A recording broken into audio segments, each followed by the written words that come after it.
But my husband just came out before bed, and I played the video to show him the change, and he goes, "How many years ago was that done?" He goes, "Wow, you're so different than I said it was just done tonight." He goes, "There's a total change in you, and your eyes and your facial expression, there's a total change in you." Well, then we had this comparison going on after the song.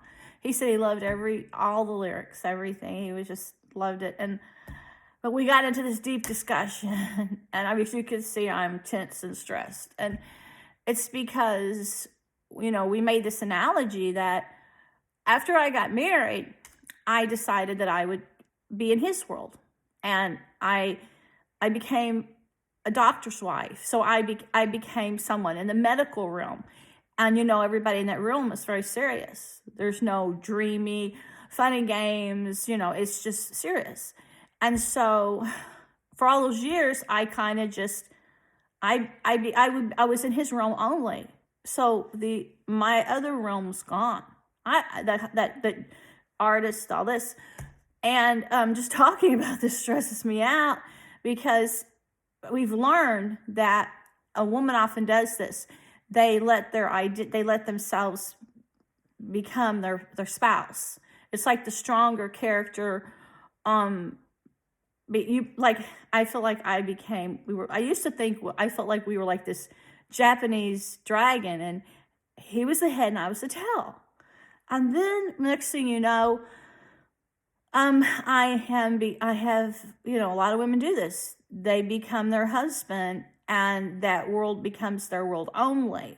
So I noticed tonight, I went back to my room. That was Sherry's room.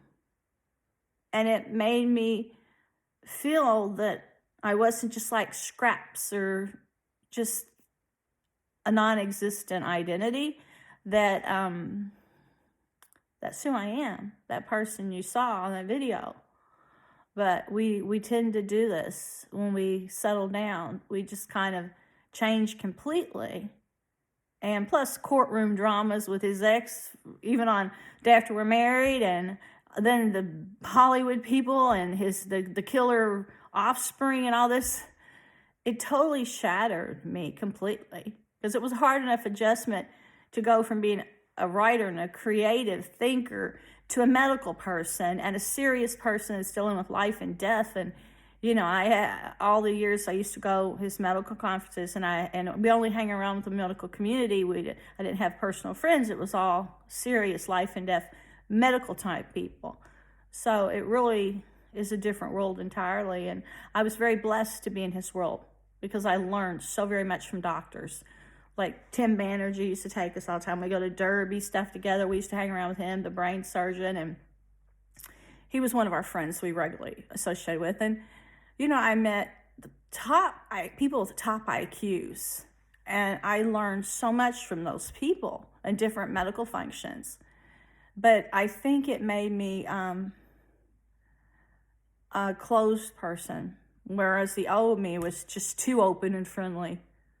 And then with being attacked by these people in high places that tried to make me a possession, they thought they crushed my soul and they destroyed it. But as you can see, it's still there.